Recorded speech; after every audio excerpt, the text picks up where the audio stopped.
வணக்கம் உறவுகளே. மனச பிசைற ஒரு செய்தியோடு தான் இன்னைக்கு உங்களை சந்திக்கிறோம்.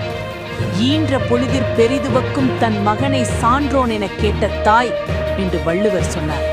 ஆனா பெத்த தாயே கதறி அழுகிற அளவுக்கு அவைகளோட கால்களையே அடிச்சு முறிக்கிற ஒரு அரக்கனை இன்னைக்கு காலம் உங்களுக்கு காட்டியிருக்கு உறவுகளே.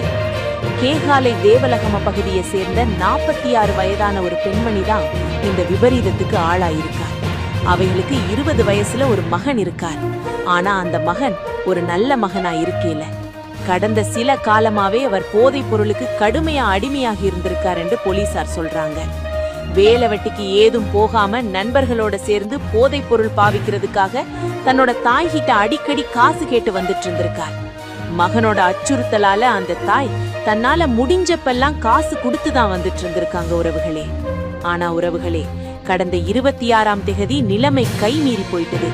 அன்னைக்கு அந்த இளைஞன் தன்னோட தாய்கிட்ட வந்து 5000 ரூபாய் காசு கேட்டிருக்கார். ஆனா அந்த தாய், தம்பி தற்சமயம் என்கிட்ட காசு இல்லை என்று ரொம்ப தெளிவா சொல்லியிருக்காங்க. இத கேட்டதுமே அந்த மகனுக்கு ஆத்திரம் தலைக்கு ஏறி இருக்கு.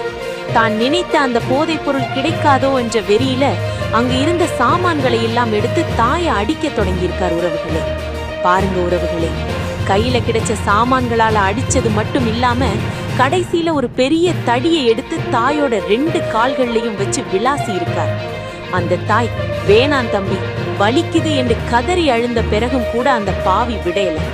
தடியால பலமா அடிச்ச அடியில அந்த தாயோட 2 கால்கள்லையும் இருக்கிற எலும்புகள் துண்டு துண்டா முறிஞ்சு போயிட்டுது. பெத்த தாயோட கதறல் கூட அந்த போதை வெறியில இருந்த மகனோட காதுகளுக்கு விளையல என்றதுதான் கொடுமை உறவுகளே.